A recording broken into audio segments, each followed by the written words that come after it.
I never told my son about my $50,000 monthly salary, even though he always saw me living a simple life.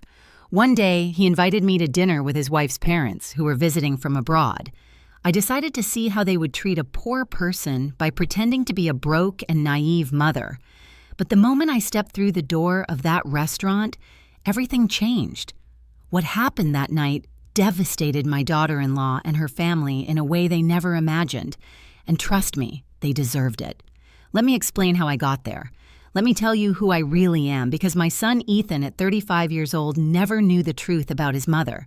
To him, I was always just the woman who left early for the office, who came back tired in the evenings, who cooked with whatever was in the fridge, just another employee, maybe a secretary, someone ordinary, nothing special.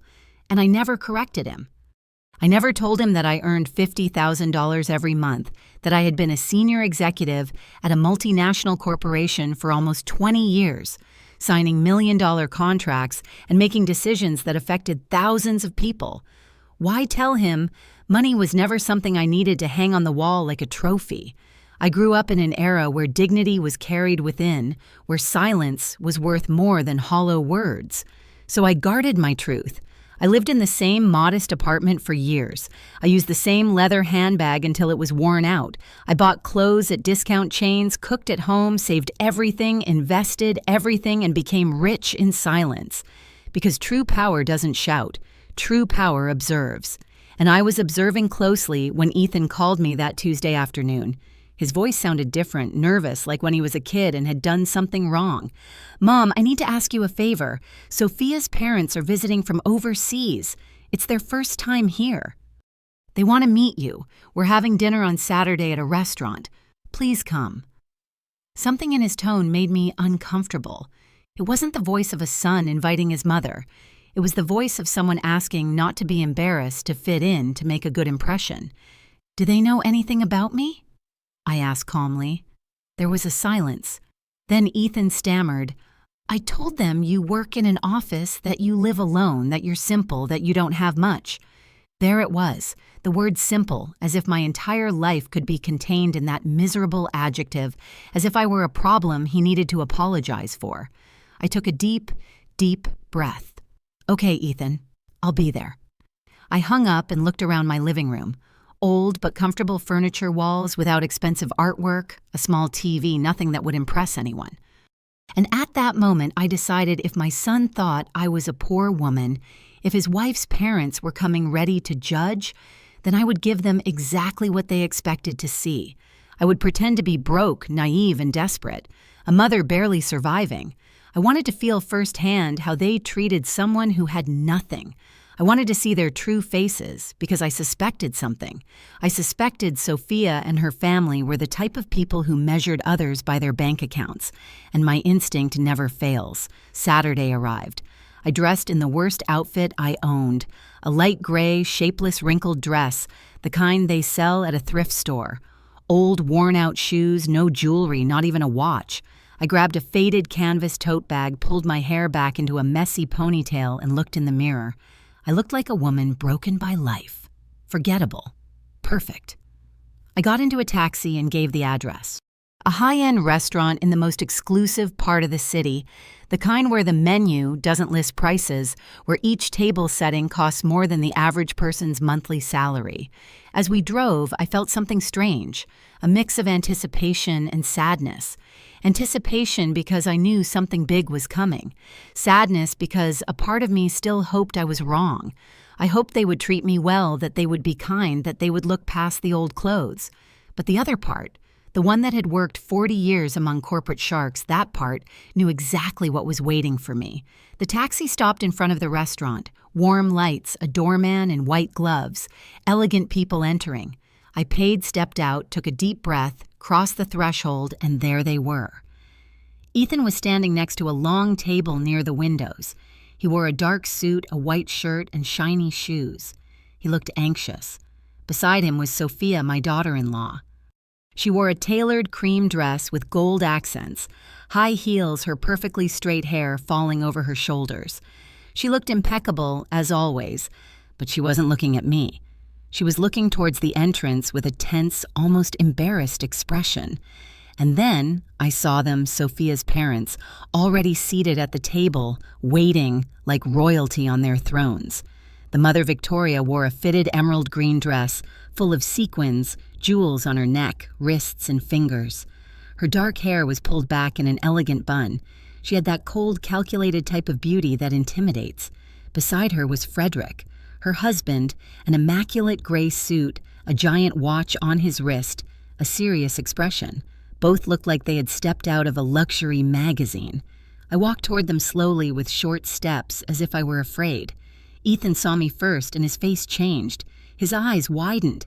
He looked me up and down. I noticed him swallow. "Mom, you said you'd come."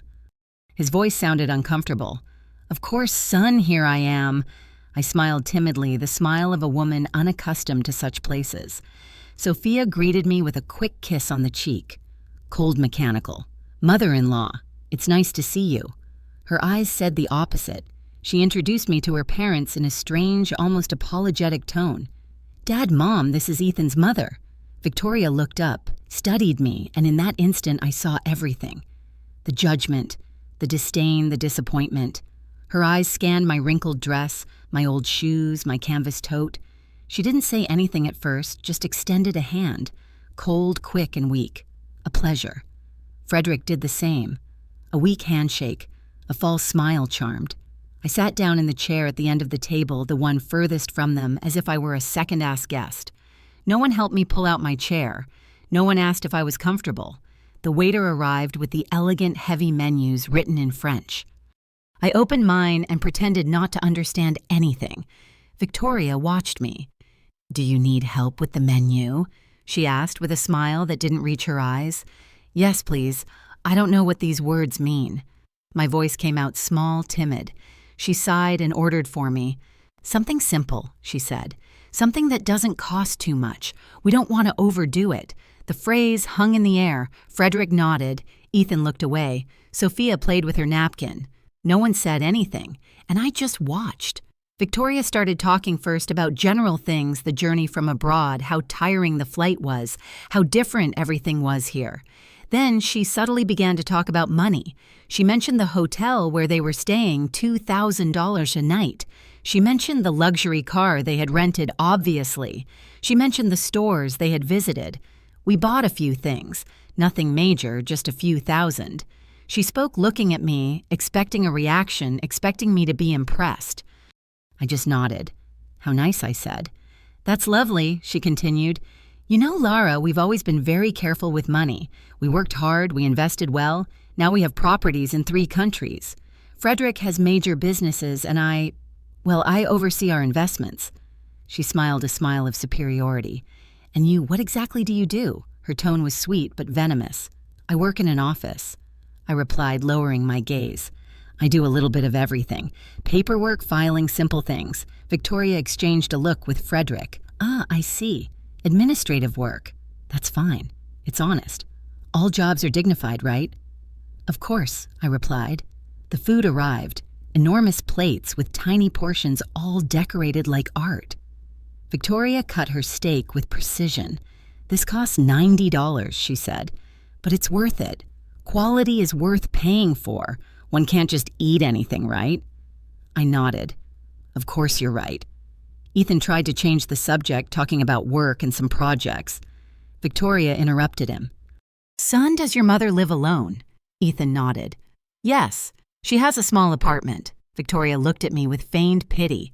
"It must be difficult, isn't it? Living alone at your age without much support, and does your salary cover everything?" I felt the trap closing. I barely replied. "But I manage. I save where I can. I don't need much."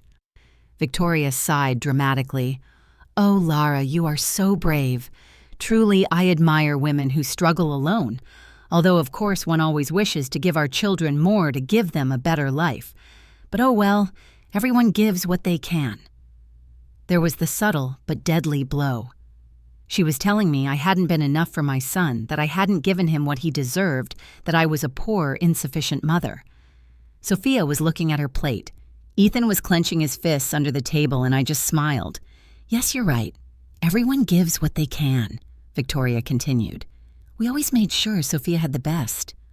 She went to the best schools, traveled the world, learned 4 languages.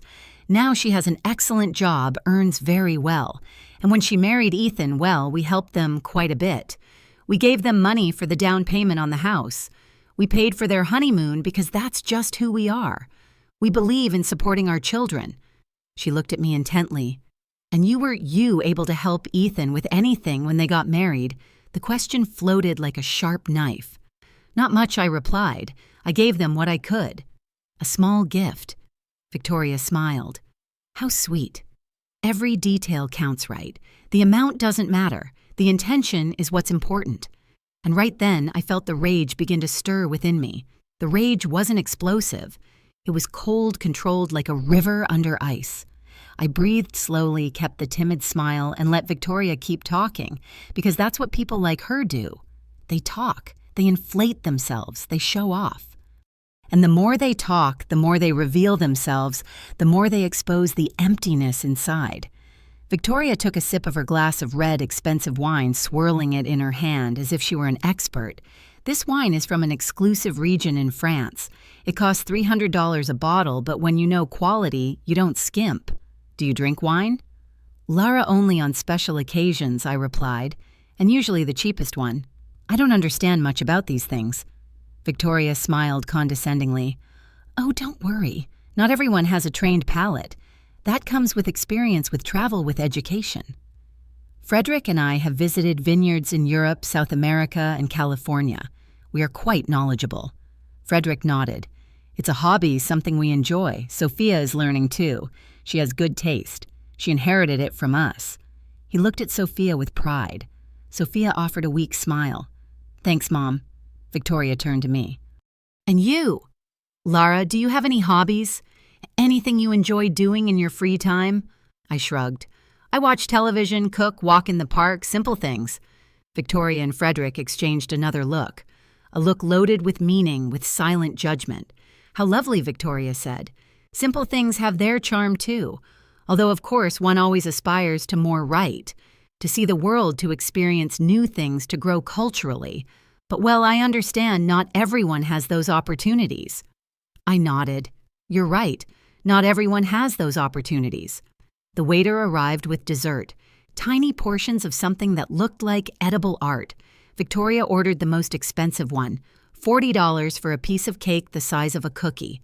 This is delicious, she said after the first bite. It has edible gold on top. See those little golden flakes? It's a detail only the best restaurants offer. I ate my dessert. Simpler, cheaper. In silence, Victoria continued. You know, Lara, I think it's important that we talk about something as a family, now that we are all here. She looked up. Her expression changed, becoming serious, falsely maternal.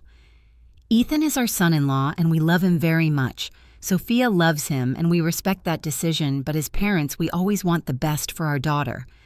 Ethan tensed up. Mom, I don't think this is the time. Victoria raised her hand. Let me finish, son.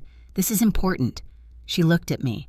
Lara, I understand you did the best you could with Ethan. I know raising him alone wasn't easy, and I truly respect you for that. But now Ethan is at another stage in his life. He is married. He has responsibilities and, well, Sophia, and he deserved to have stability. Stability, I asked softly. Yes, Victoria replied. Financial, emotional stability. We have helped a lot, and we will continue to help. But we also believe it's important that Ethan doesn't have unnecessary burdens. Her tone was clear. She was calling me a burden. Me, his mother-in-law. Sophia was looking at her plate as if she wanted to disappear. Ethan had his jaw clenched. Burdens, I repeated. Victoria sighed. I don't want to sound harsh, Lara, but at your age, living alone with a limited salary, it's natural for Ethan to worry about you, to feel that he must take care of you, and that's fine. He is a good son, but we don't want that worry to affect his marriage. Do you understand me perfectly? I replied. Victoria smiled.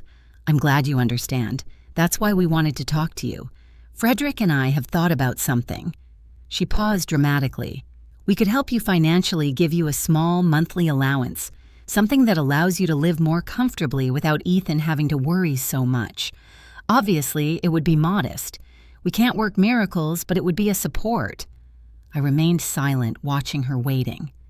She continued, "And in exchange, we would only ask you to respect Ethan and Sophia's space, not to seek them out so much, not to pressure them, to give them the freedom to build their life together without interference." How does that sound? There was the offer, the bribe disguised as charity. They wanted to buy me off. They wanted to pay me to disappear from my son's life, so I wouldn't be a nuisance, so I wouldn't embarrass their precious daughter with my poverty. Ethan exploded. "Mom, that's enough. You don't have to." Victoria interrupted him. "Ethan, calm down. We're talking like adults. Your mother understands, right?" I picked up my napkin, calmly wiped my lips, took a sip of water, and let the silence grow. Everyone was looking at me. Victoria with expectation, Frederick with arrogance, Sophia with shame, Ethan with desperation. And then I spoke. My voice came out differently. It was no longer timid. It was no longer small. It was firm, clear, and cold. "That's an interesting offer, Victoria. Truly very generous of you." Victoria smiled victoriously. "I'm glad you see it that way." I nodded. "But I have a few questions just to understand clearly." Victoria blinked.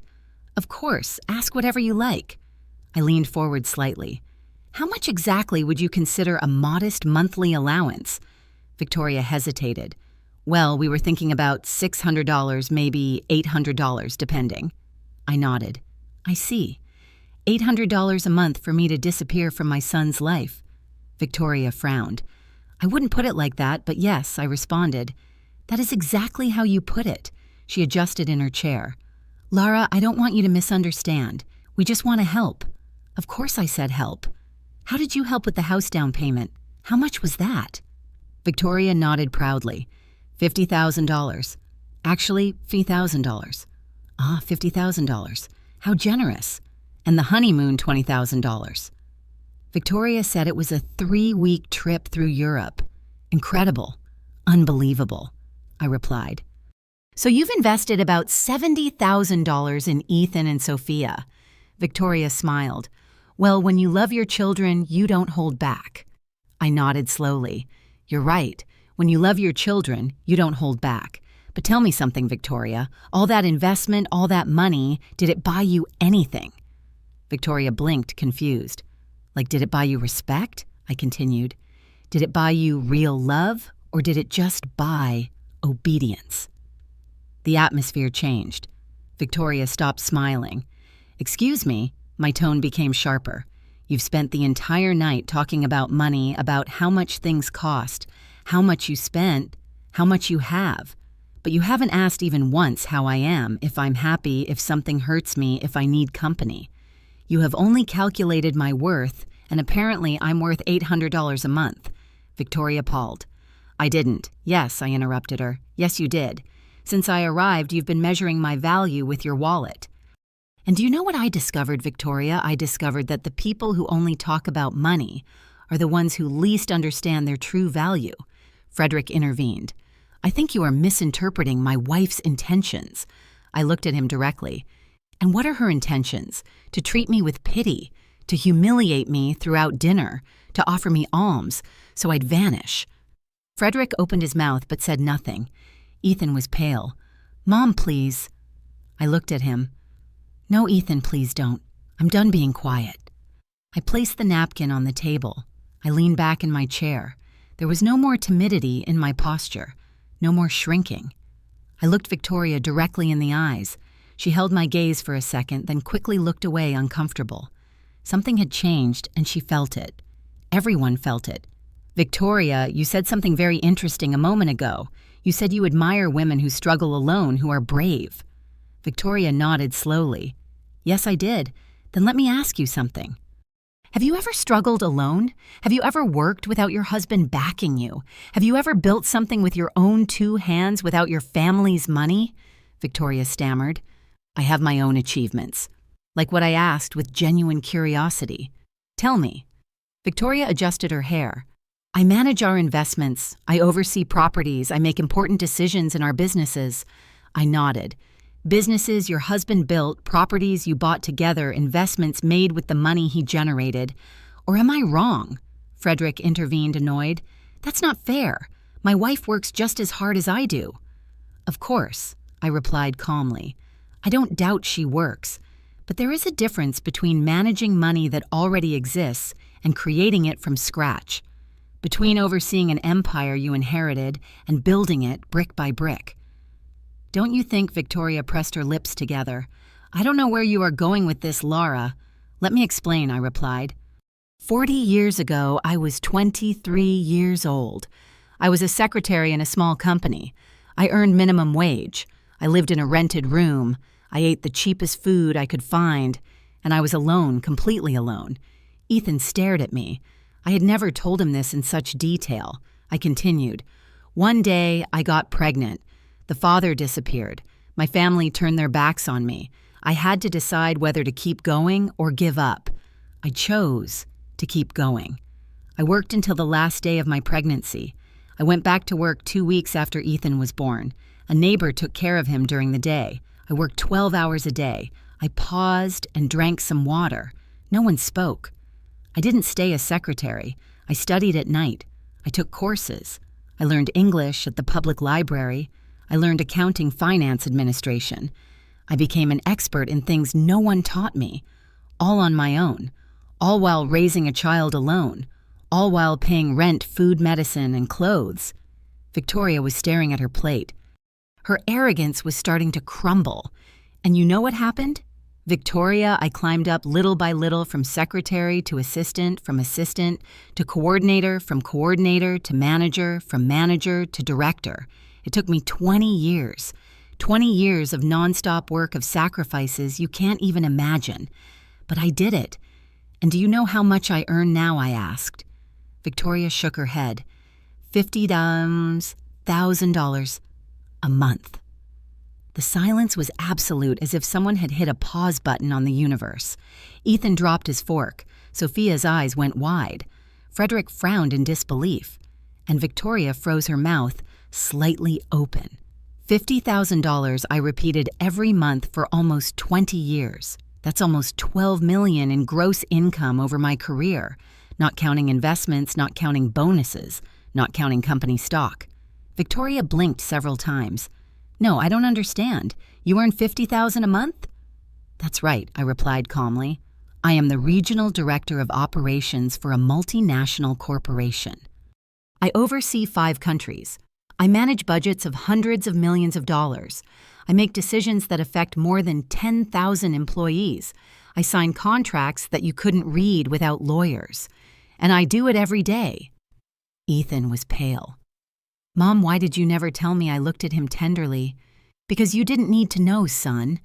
Because I wanted you to grow up valuing effort, not money. Because I wanted you to become a person, not an heir. Because money corrupts, and I wasn't going to let it corrupt you. But then Sophia whispered, why do you live in that small apartment? Why do you wear simple clothes? Why don't you drive a luxury car? I smiled. Because I don't need to impress anyone. Because true wealth isn't shown off. Because I learned that the more you have, the less you need to prove it. I looked at Victoria. That's why I came dressed like this tonight. That's why I pretended to be poor. That's why I acted like a broke and naive woman. I wanted to see how you would treat me if you thought I had nothing. I wanted to see your true colors. And boy, did I see them, Victoria. I saw them perfectly. Victoria was red with shame, rage, and humiliation. This is ridiculous. If you earned so much money, we would know, Ethan would know. Why would he believe you were poor? Because I let him, I replied. Because I never talked about my job. Because I live simply. Because the money I earn, I invest. I save. I multiply. I don't spend it on flashy jewelry or showing off in expensive restaurants. Frederick cleared his throat. Even so, this doesn't change the fact that you were rude, that you misinterpreted our intentions. Really? I looked at him fixedly. I misinterpreted when you said I was a burden to Ethan. I misinterpreted when you offered to pay me $800 to disappear from his life. I misinterpreted every condescending comment about my clothes, my job, my life. Frederick didn't answer. Neither did Victoria. I stood up. Everyone looked at me. Let me tell you something that clearly no one has ever told you. Money does not buy class. It does not buy real education. It does not buy empathy. You have money, perhaps a lot, but you don't have an ounce of what truly matters. Victoria stood up, furious. And you do. You who lied, who deceived us, who made us look like fools. I didn't make you look like fools, I replied coldly. You took care of that all on your own. I just gave you the opportunity to show who you are, and you did it magnificently. Sophia had tears in her eyes. Mother-in-law, I didn't know. I know, I interrupted her. You didn't know. But your parents knew exactly what they were doing. They knew they were humiliating me, and they enjoyed it until they discovered that the poor woman they scorned has more money than they do, and now they don't know what to do with that information. Victoria trembled. You have no right. I have every right, I replied, because I am your son-in-law's mother. Because I deserve respect. Not because of my money, not because of my job, but because I am a human being. Something you forgot throughout this entire dinner. Ethan stood up. Mom, please let's go. I looked at him. Not yet, son. I'm not finished yet. I looked at Victoria one last time. You offered to help me with $800 a month. Let me make you a counteroffer. I will give you $2 million right now if you can prove to me that you ever treated someone kindly who didn't have money. Victoria opened her mouth, closed it, and said nothing. Exactly, I replied. You can't, because to you people are only worth what they have in the bank. And that is the difference between you and me. I built wealth, you just spend it. I earned respect, you buy it. I have dignity. You have bank accounts. I picked up my old canvas tote. I pulled out a black platinum credit card. I dropped it on the table in front of Victoria. This is my corporate card. Unlimited limit. Pay for the entire dinner with a generous tip. Consider it a gift from a broke and naive mother. Victoria looked at the card as if it were a poisonous snake, black shiny with my name engraved in silver letters. Lara Hayes, Regional Director. Her hand trembled slightly when she picked it up.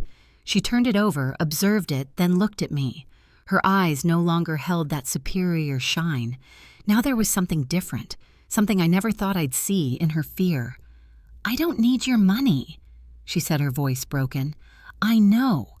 I replied, but I didn't need your pity either. And yet you offered it to me throughout the entire dinner. So take it as a gesture of courtesy or good manners, something you clearly didn't learn despite all your travels through Europe. Frederick gently hit the table. Enough. This is out of control. You are disrespecting us. Respect, I repeated. How interesting that you use that word now. Where was your respect when your wife asked if my salary was enough to live on? Where was it when she suggested I was a burden to my son? Where was it when she offered to buy me off so I disappear? Frederick clenched his jaw. Victoria just wanted to help. I corrected her. Victoria wanted to control. She wanted to ensure that the poor mother wouldn't ruin her daughter's perfect image. She wanted to eliminate the weak link in the chain. The problem is she chose the wrong link. I looked at Sophia. Her head was bowed, her hands in her lap, trembling. Sophia, I said softly. She looked up. Tears were streaming down her cheeks. I'm sorry, she whispered. I'm so sorry. I didn't know that my parents don't finish that sentence, I interrupted her. Because you did know. Maybe you didn't know about my money, but you knew how your parents are. You know how they treat people they consider inferior, and you did nothing to stop them, Sophia sobbed. I wanted to say something, but they are my parents. I know, I replied, and Ethan is my son. And yet I let him make his own decisions. I let him choose his life, his wife, his path. Because that is how you love, with freedom, not with control, not with money, not with manipulation. Ethan came closer to me. Mom, forgive me. Please forgive me for never asking, for assuming, for thinking you were. His voice cracked. I hugged him. You don't have to apologize, son. I did what I did for a reason. I wanted you to be independent, to value the right things, not to depend on me financially to build your own life. But you made me feel like I had to protect you. Ethan said that I had to worry about you, that you were fragile. I know, I replied. And it wasn't wrong that you thought that, because that's how you learn to care, to worry about others, to be empathetic. Those are lessons money can't buy. Ethan hugged me tightly. I'm sorry. I'm so sorry." Victoria was still standing rigid, watching the scene with a mixture of confusion and contained rage. "This doesn't change anything." She finally said, "You lied. You deceived us. You came here with hidden intentions. You acted in bad faith." "That's true." I nodded. "I acted. I pretended to be something I'm not, exactly what you do every day." "What is that supposed to mean?" Frederick asked. "It means that you hide behind your money, behind your jewels, behind your trips, behind everything you can buy, but inside you are empty.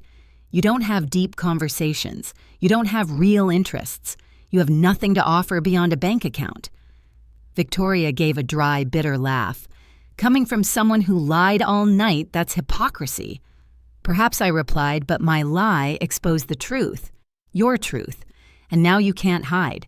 Now you know that I saw you, that I felt every comment that I stored, every insult disguised as advice, and that I will never forget it."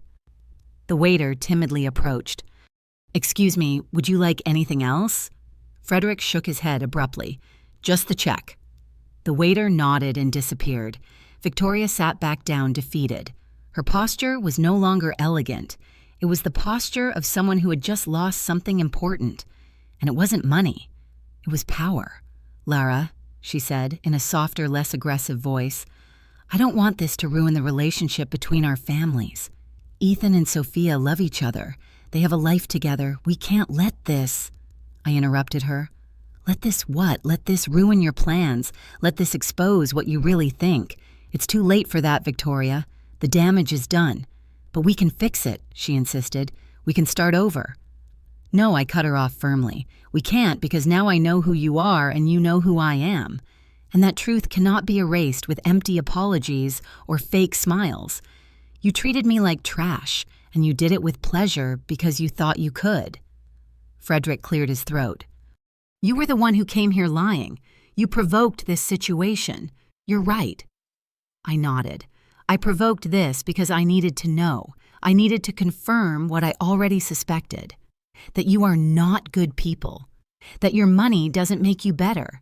That you are exactly the kind of people who despise others for not having the same things." Victoria wiped away a tear. "We are not bad people." "Maybe not," I replied. "But you are definitely not good, and there is a huge difference between those two things." The waiter returned with the check and left it in the center of the table. No one touched it. Victoria looked at my black card still in her hands, then looked at me. "I'm not going to use your card," she said. "We will pay our own bill as we always do." "Perfect," I replied.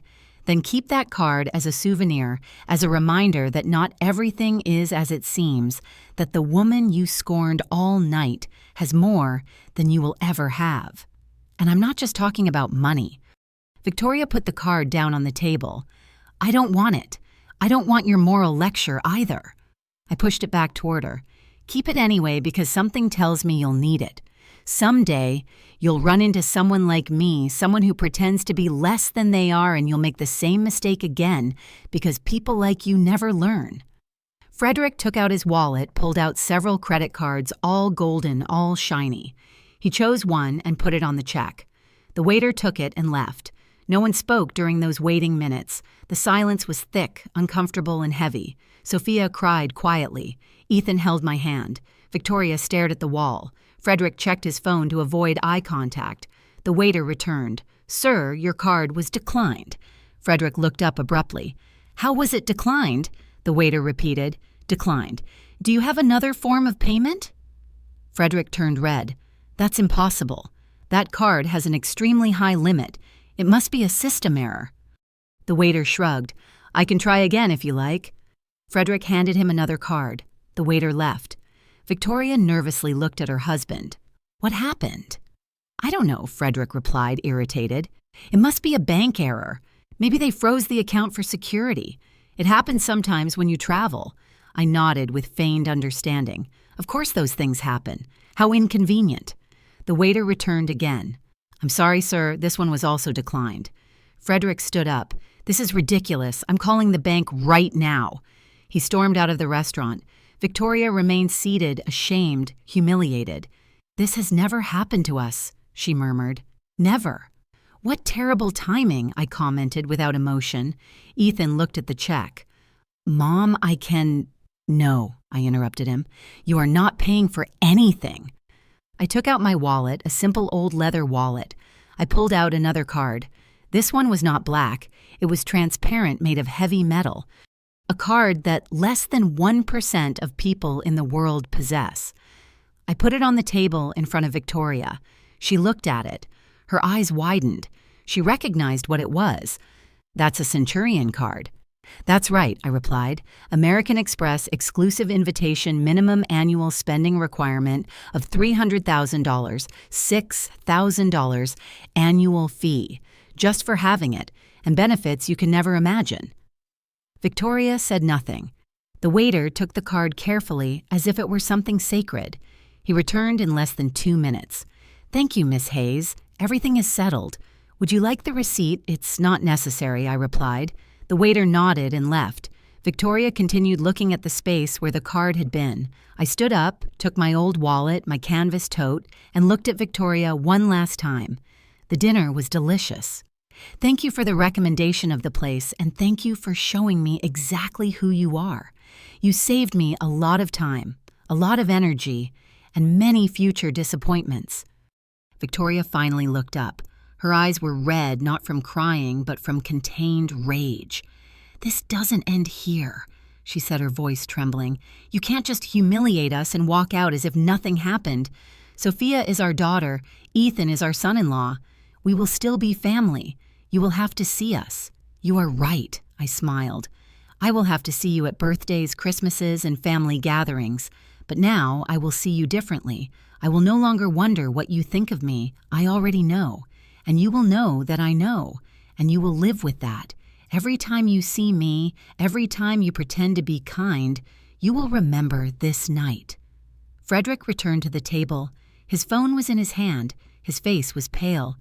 There's a problem with the accounts, Mal, he said. A temporary block for security. It will be resolved tomorrow. He looked at the table. Did they pay already? Yes, Victoria replied without looking at him. She paid. Frederick looked at me. His pride was shattered. Thank you, he murmured. It was barely audible. You're welcome, I replied. That's what family is for, isn't it? To help each other, especially when someone needs a small allowance, say $800, or in this case, $900, which is what this dinner cost. Frederick closed his eyes. Victoria clenched her fists in her lap. Ethan approached. Mom, let's go, please. It's enough. I looked at him. You're right, it is enough. I turned to Sophia. She was still crying quietly. Sophia, I said softly. She lifted her head. You are not to blame for how your parents are. No one chooses their family, but you do choose how you act, how you treat others, how you will raise your own children someday. Sophia nodded through her tears. I'm sorry, she whispered again. Don't apologize again, I told her. Just learn. Learn that money does not define people, that humility is not weakness, that respecting others costs nothing, and that if you ever have children, teach them to see the heart of people, not their bank account. Sophia sobbed harder. Ethan hugged her. Victoria looked away. Frederick checked his phone again, avoiding all eye contact. I headed for the exit. I took a few steps, then stopped and turned around one last time. Victoria, one more thing. She looked at me. Do you remember when you said you speak 4 languages? Victoria frowned. What does that have to do with anything? Just curious, I replied. In which of those 4 languages did you learn to be kind? Because clearly it wasn't in any of them. Victoria opened her mouth, but no words came out. Exactly, I said. You can speak 100 different languages and still not say anything worth listening to. I walked out of the restaurant. Ethan walked beside me. The fresh night air hit my face. I breathed deeply. I felt as if a huge weight had been lifted off me. Not a physical weight, but an emotional one. The weight of pretending, of tolerating, of keeping silent. Ethan took my arm. Mom, are you okay? Perfectly fine, I replied. Better than ever. And you, Ethan? Ethan sighed. I don't know. I'm processing everything. I can't believe you never told me about your job, about your money, about everything you accomplished. I stopped and looked him in the eyes. "Does it bother you?" He quickly shook his head. "No, of course not. I'm proud, incredibly proud, but I also feel foolish. Blind." "You are not foolish," I told him. "You simply saw what I wanted you to see, and I did it on purpose because I needed you to fight, to work, to value everything you achieved on your own." Ethan nodded. "I understand, but now I also understand why you never complained, why you never asked for help, why you always seemed so calm because you needed nothing." I smiled. "I needed many things, son. Only none of them could be bought with money. I needed to see you grow up, see you become a good man, see you make the right decisions. And I achieved that, even marrying Sophia." He asked in a weak voice. "Even marrying Sophia," I replied. "She is not her parents. She can learn, she can change. But that depends on her and on you, on how you build your relationship, on what values you choose to follow." Ethan remained silent, processing thinking. A taxi stopped in front of us. I had called for a ride share as we left. I opened the door. Ethan stopped me. "Mom, can I ask you something?" "Of course. Why did you do it? Why did you come pretending to be poor? Why didn't you just tell them the truth from the beginning?" I closed the taxi door. I turned to him because I needed to know, son. I needed to confirm if my suspicions were correct, if Sophia's family was really as I imagined. And unfortunately, I was right. Ethan lowered his gaze. "I'm sorry. You don't have to apologize for them," I told him. "But you do have to decide what kind of husband you want to be, what kind of father you want to be someday." "What do you mean?" he asked. "I mean that you have just seen two very different ways of handling money and power, your in-laws' way and mine. They use it to control, to humiliate, to feel superior. I use it to have freedom to help without showing off, to live peacefully. You decide which path to follow." Ethan slowly nodded. "I understand." I opened the taxi door again and got in. I rolled down the window. Ethan came closer. "Mom, one last question. Tell me, are you ever going to forgive Victoria and Frederick?" I thought about it for a moment. "Forgiving doesn't mean forgetting," I replied. "Nor does it mean allowing it to happen again. I might forgive them someday, when I see a real change, when they start seeing people, not as numbers. But until then, I will simply be polite, distant, and extremely cautious." "And me?" Ethan asked. "Do you forgive me for not asking, for assuming, for allowing this dinner to happen?" I looked at him tenderly. "Son, there is nothing to forgive. You did what you thought was right. You wanted your family to meet. That is beautiful. What happened afterward was not your fault. It was theirs, and a little bit mine too, because I decided to play their game." Ethan smiled weakly. "You won. I won." I nodded. "But I don't feel victorious. I feel tired and sad because I confirmed something I didn't want to confirm. That some people will never change. That some families are broken even if they have money. That there are voids no bank account can fill." The taxi driver cleared his throat. "Ma'am, should we go?" "Yes," I replied. "Give me 1 second." I looked at Ethan one last time. "Go to Sophia, talk to her, listen to her, support her, but also be honest. Tell her how you felt tonight. Tell her what you expect from her family and from her. Because if you don't establish boundaries now, this will happen again and again." "I will," Ethan promised. "I love you, Mom. And I mean it more now than ever, because now I know who you really are, and you are incredible." I smiled. "I love you too, son. I always have. I always will. No matter how much money I have or don't have, because love has no price. And that is a lesson Victoria and Frederick will never learn." Ethan stepped away from the taxi. I gave a signal to the driver. "Can we go?" The taxi started. I looked out the window. I saw Ethan walking back toward the restaurant, his shoulders slumped, thoughtful. He was probably going back to find Sophia, to face his in-laws, to have difficult conversations. And I felt proud because that meant he was maturing. He was learning. He was choosing to be better than the example he had just witnessed. The taxi sped through the city's illuminated streets. I closed my eyes and thought about everything that had happened, every word, every look, every moment of tension. And I wondered if I had done the right thing, if I had been too harsh, too cruel, too vengeful. But then I remembered every disguised insult, every condescending comment, every look of disdain, and I knew that no, I hadn't been to anything. I had simply been honest. Finally, the taxi was crossing the empty streets of the night. The lights of the buildings flashed quickly past the window. I opened my old canvas tote and took out my phone. A simple phone, nothing ostentatious, nothing attention-grabbing. I had 3 unread messages. One from my assistant asking about a Monday meeting, another from a colleague congratulating me on a closed contract, and one from an unknown number. I opened the unknown message. It was from Sophia. "Mother-in-law, please forgive me. I didn't know my parents would be like that. I am ashamed. I need to talk to you, please." I looked at the message for a long time. I thought about responding. Then I decided not to. No, she still needed time.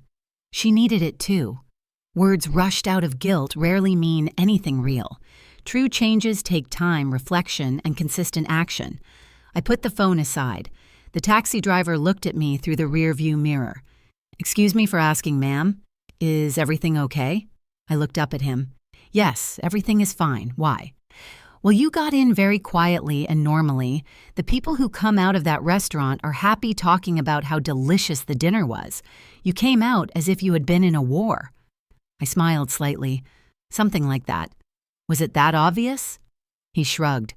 "I've been driving a cab for 20 years. I've seen it all. Drunk people fighting, couples breaking up, families arguing. And you have that look of someone who just said something they'd been keeping inside for years." "You're perceptive," I told him. "It's my job," he replied. "Plus, it helps pass the time. Do you want to talk about it? You don't have to, but sometimes it helps to tell things to a stranger, someone who isn't going to judge you, someone who doesn't know you." I thought about his offer. It was tempting, but I shook my head. "Thank you, but I think I've talked enough for today." He nodded.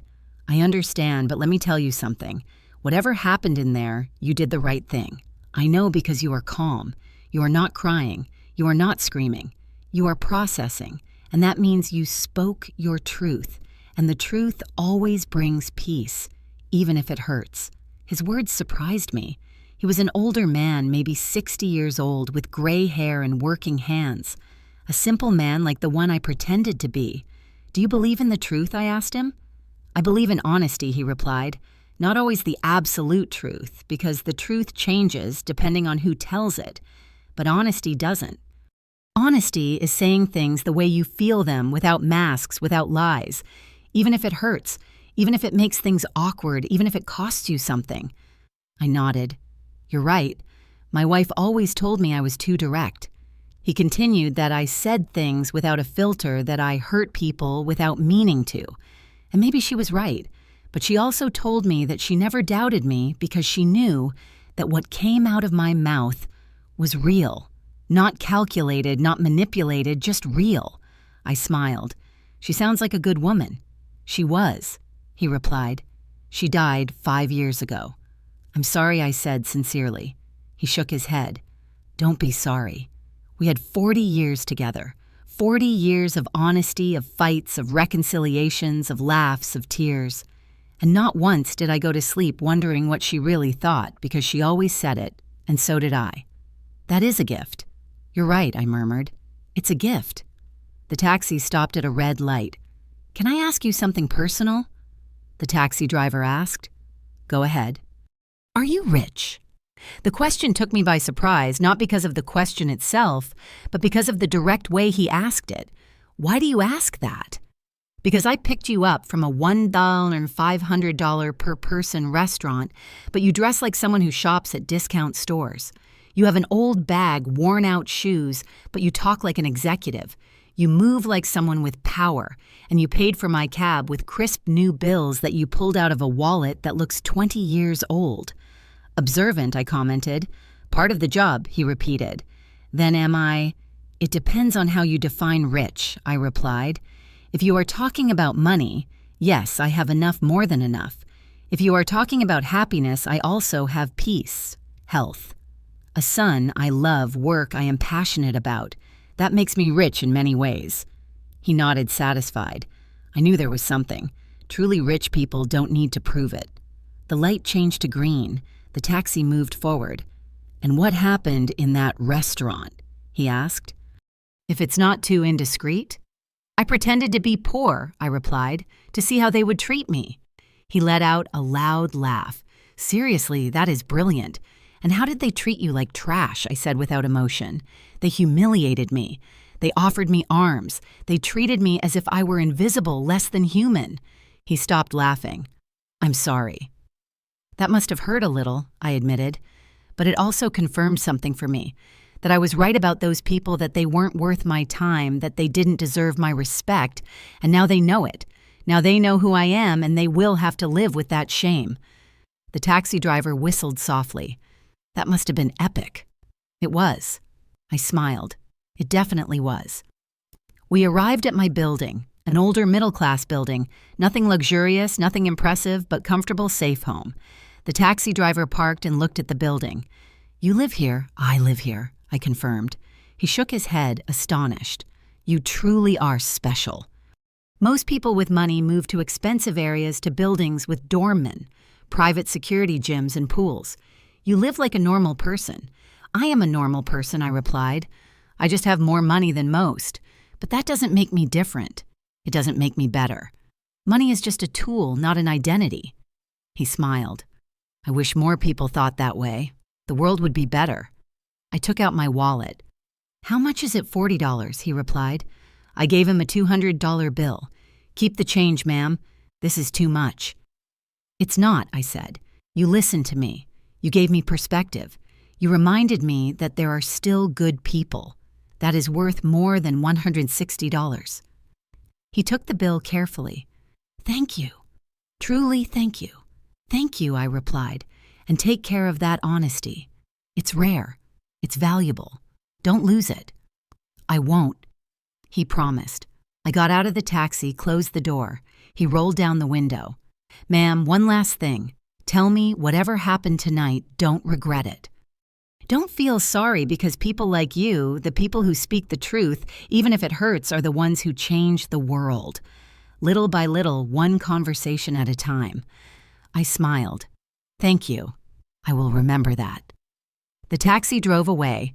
I stood in front of my building, looking up at my 5th-floor window. The light was off, dark, silent, waiting for me. I entered the building and walked up the stairs. I never used the elevator. I preferred to walk to stay active. I reached my door. I took out my keys, the same keys I had had for 15 years. I opened the door. The apartment was cold, empty. I turned on the light. Everything was in its place. The simple living room, the small kitchen, the dining room with mismatched chairs, the walls without expensive artwork, and I felt at peace because this place was mine, truly mine, not bought to impress, not decorated to show off, simply a space where I could be myself without masks, without pretensions. I took off my old shoes, took off the wrinkled gray dress, and put on comfortable clothes and old, soft, familiar pajamas. I made myself some tea, sat on the sofa, and turned on the television. News. Nothing interesting. I turned it off. I sat in silence, thinking, processing, feeling, and for the first time in many years, I felt completely free.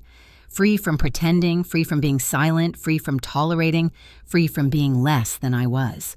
Because that night, I didn't just expose Victoria and Frederick.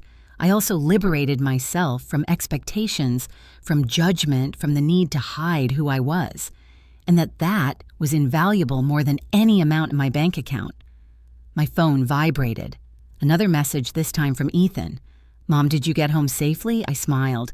I quickly replied, "Yes, son. I arrived perfectly fine. I'm home resting." His reply was immediate. "I love you. Thank you for everything, for being who you are, for teaching me, for never giving up." I closed my eyes. I felt a tear roll down my cheek. Not from sadness, from relief, from love, from gratitude. I replied, "I love you too. Always." I put the phone aside. I drank my tea.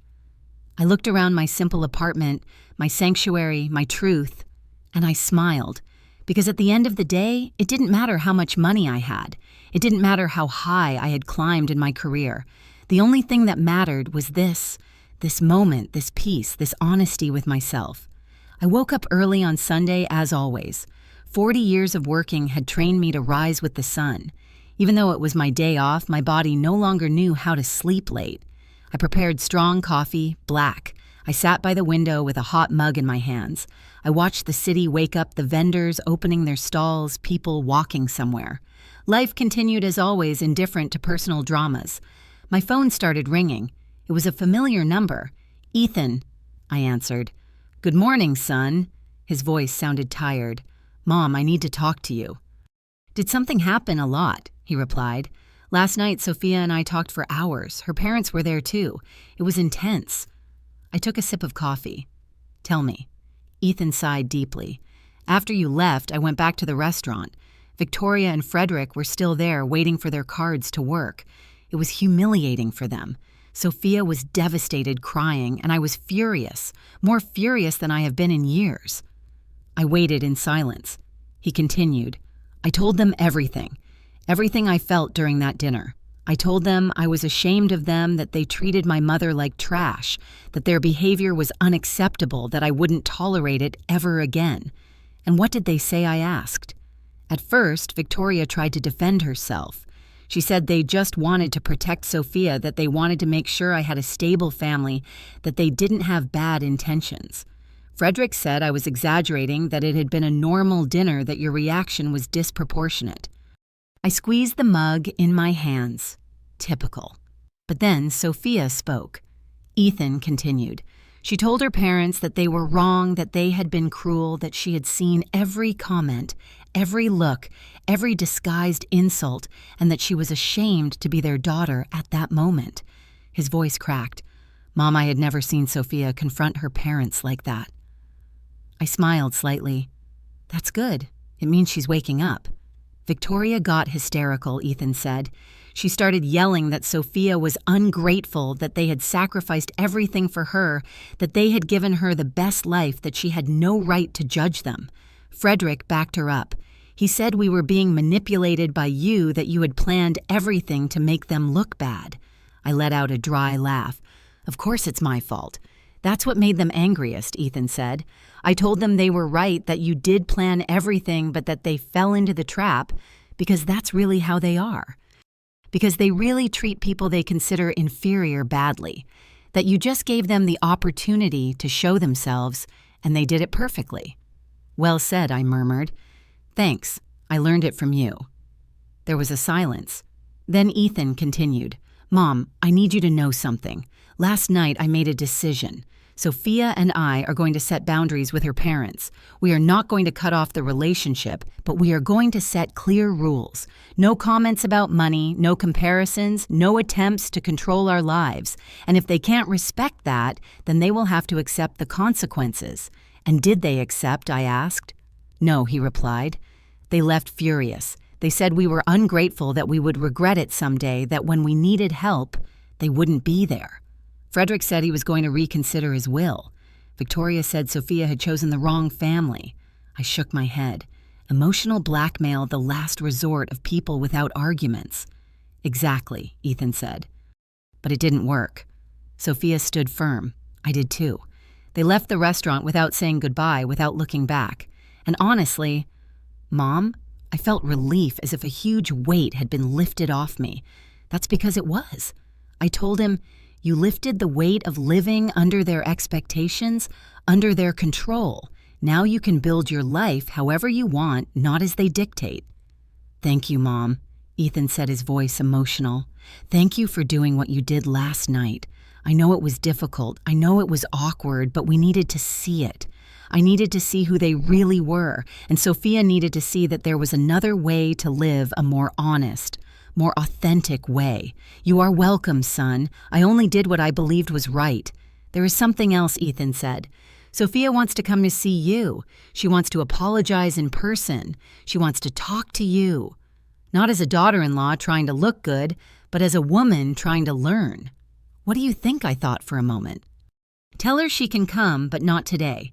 Give her a few days to process, to think carefully about what she wants to say.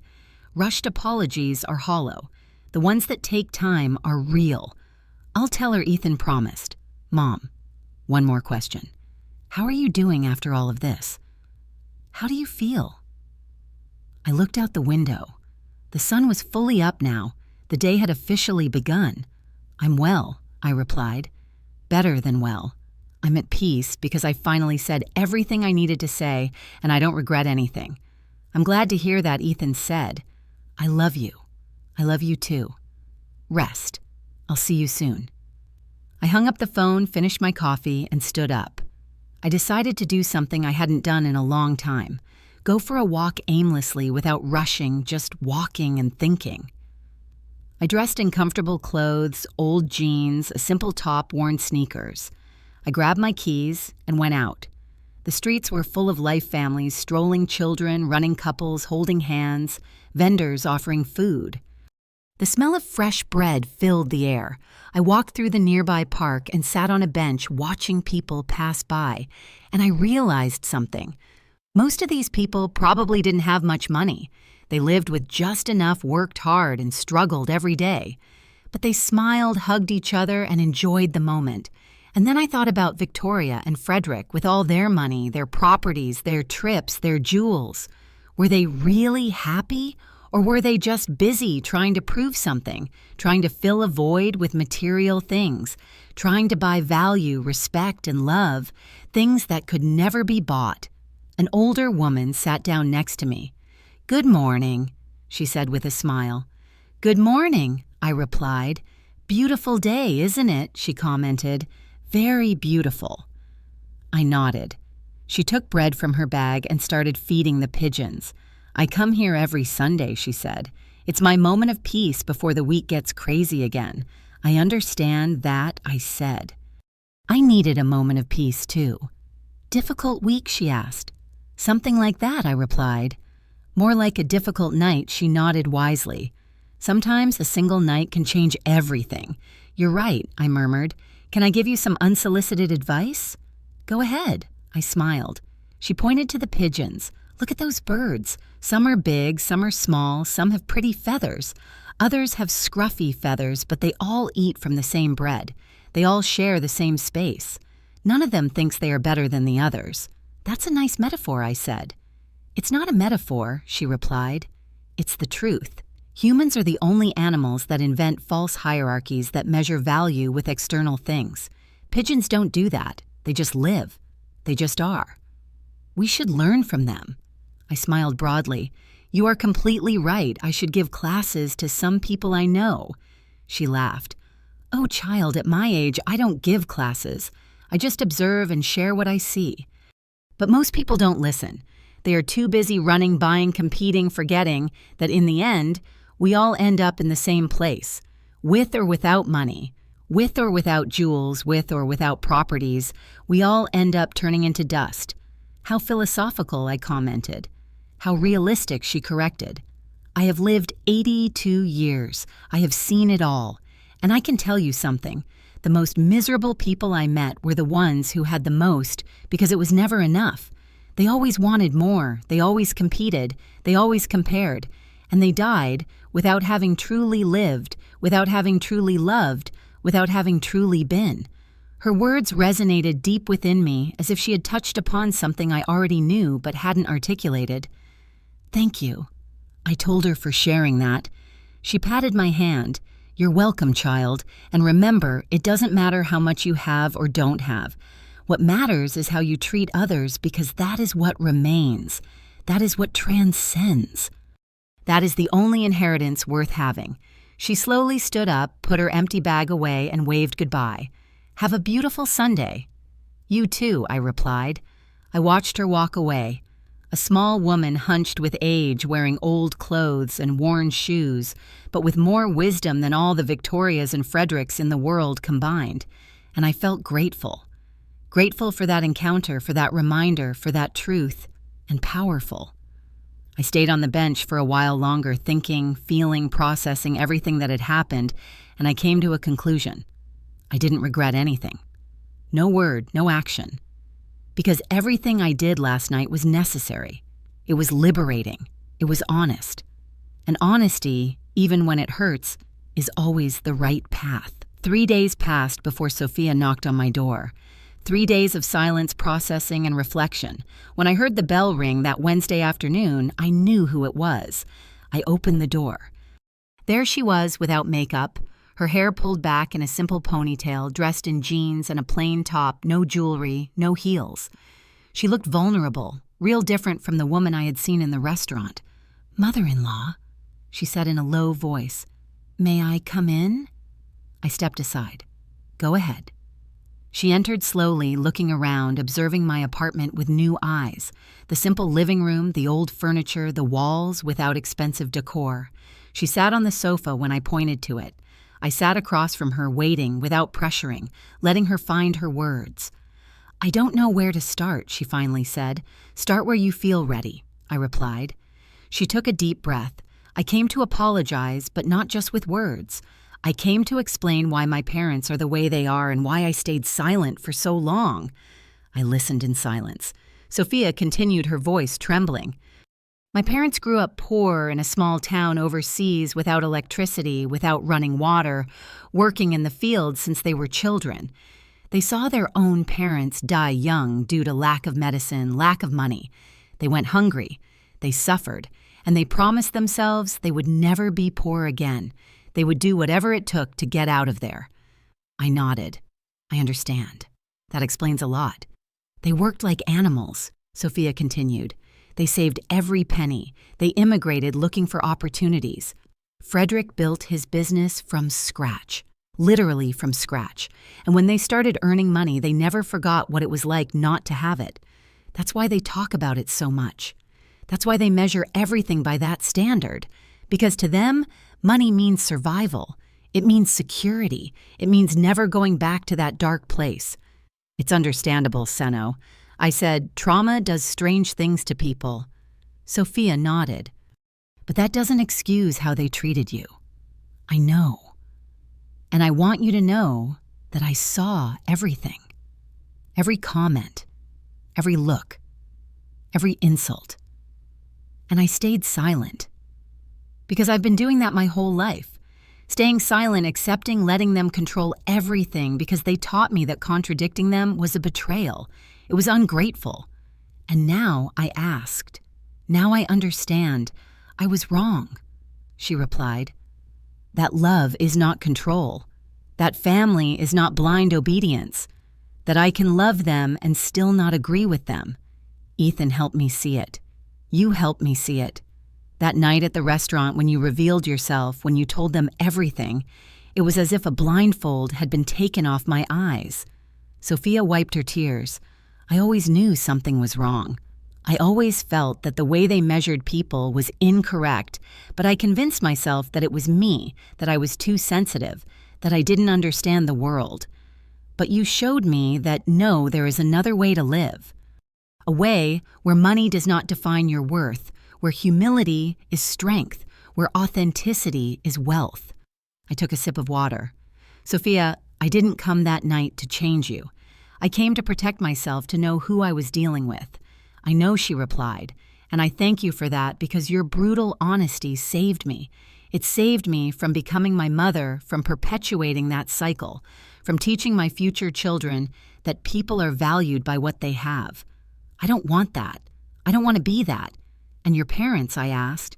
"How are they after all this?" Sophia sighed. Furious, hurt, humiliated.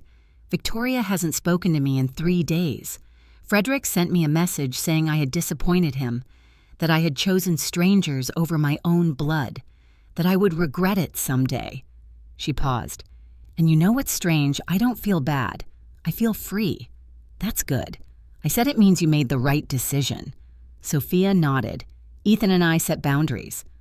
We told them they can be a part of our lives, but only if they respect us, if they respect our decisions, if they stop trying to control us with money or emotional blackmail, and if they can't do that, then they will have to accept a distant relationship." "How did they take that?" I asked. "Badly," Sophia replied. "Victoria said we were ungrateful, that they had sacrificed everything for me. Frederick threatened to disinherit me, to cut off all financial aid, as if that were the only thing we cared about, as if our love for them depended on their money. And that's when I realized they really believe that they really think their value is in their wallet. It's sad, I commented. Very sad, Sophia agreed. Because they have so much and enjoy nothing. They just accumulate, compete, show off. But they never stop to ask themselves if they are happy, if they have peace, if they have real connections with people. They just count their properties and feel victorious, while inside they are empty. She was silent for a moment, then she looked at me directly. Mother-in-law, I want to ask you for something. Tell me. I want to learn from you. I want you to teach me how to live with dignity, how to be rich without needing to prove it, how to have peace in the midst of chaos, how to be strong without being cruel. Because that night, I saw something in you that I never saw in my parents. I saw class. I saw real power. I saw a woman who didn't need to shout to be heard. I smiled tenderly. Sophia, I can't teach you that. That is learned by living, by making mistakes, by falling, by getting up. The only thing I can do is share my experience and tell you that the path is not easy. You will face criticism, judgment, people who won't understand why you live differently.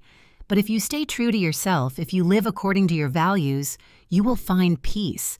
And that peace is worth more than any amount of money. I want to try, Sophia said.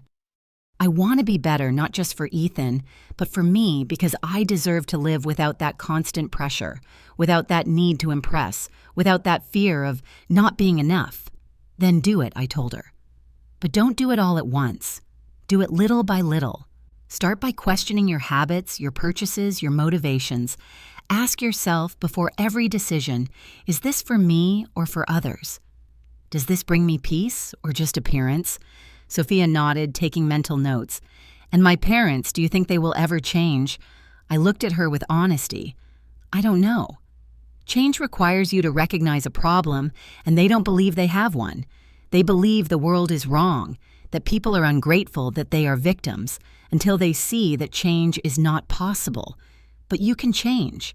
You can break the cycle. I will, she promised, with Ethan's help, and I hope with your guidance too. You don't need my guidance, I replied. You just need your internal compass. That voice that tells you what is right and what is wrong. That voice you silenced for years to please your parents. Listen to it. Trust it. Follow it. Sophia wiped away the last tears. Thank you, mother-in-law, for everything. For your patience, for your honesty, for not giving up on us. There is nothing to thank me for, I said. Just promise me one thing. When you have children, teach them the value of people, not the price. Teach them empathy, humility, and kindness. Things that don't cost money, but are worth everything. I promise, Sophia said firmly. I promise with all my heart. We hugged. A real warm, honest hug. No acting, no masks, just two women connecting as human beings. Sophia left an hour later, lighter, freer, with hope in her eyes. I closed the door behind her. I sat back down on my sofa, looked around my simple apartment, and smiled because this was enough. This was everything. An honest space, an authentic life, real relationships. I didn't need more. I never needed more. My phone rang. It was a message from Ethan. Mom Sophia told me about her visit. Thank you for welcoming her, for listening to her, for giving her a chance. I love you more than words can express. I replied simply, I love you too, son. Always. I put the phone aside. I sat by the window. I watched the sunset paint the sky orange and pink. And in that moment, I understood something fundamental. Real wealth is not about how much you have. It's about how much you enjoy what you have, how much peace you feel, how many genuine people surround you, how many times you can look in the mirror and be proud of who you are. Victoria and Frederick had millions. But I had this tranquility, this authenticity, this pure love for my son. And that made me infinitely richer than them. I never pretended to be poor again. I didn't need to. I had learned what I needed to learn. I had seen what I needed to see, and I had liberated what I needed to liberate. Victoria and Frederick continued to be who they were, rich in money, poor in spirit. But that was no longer my problem. I had spoken my truth. I had set my boundaries. I had protected my peace. And for the first time in a long time, I didn't have to pretend who I was. I was simply Lara mother, executive woman, survivor, fighter, rich in every sense that truly mattered. And that was more than enough. It was everything. Did you like the story? And which city are you listening from? Let's meet in the comments. If you like the story, you can support me by sending a super thanks so I can keep bringing more stories like this. Thank you so much for your sweet support. I'm looking forward to your comments on the story. On the screen, you can see 2 new life stories that I highly recommend. There's so much more on my channel. Don't forget to subscribe. See you in the next life story with love and respect.